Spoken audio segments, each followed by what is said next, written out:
Side hustles I wish I'd known sooner, part 1. This one's going to be great if you are broke and you don't have a lot of time. Let me show you.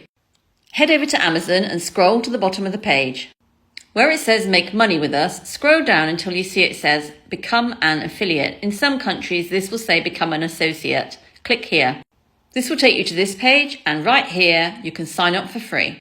Now let's head back to Amazon and search for a product that we want to promote. For this example, let's use patio furniture since it's summer. This is going to give you a lot of examples and opportunities, but let's find one that's selling really well. This one has sold 300 in the past month, so this would be a good one. Once you're on the page, you want to go to the top where it says text. Click here, and this is going to give you this unique affiliate link. That's going to be your referral link. Next, head over to Pinterest and set up a business account. Go here to create a pin, and this is going to give you this page. Then you're going to put your image here, your title, your description. I took these directly from the Amazon listing.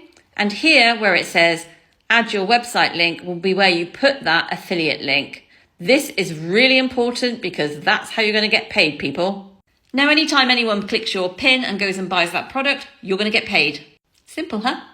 So like this video, give me a follow, and if you want to know how I do this but make thousands every day, then go and click the link in my bio and watch the free video.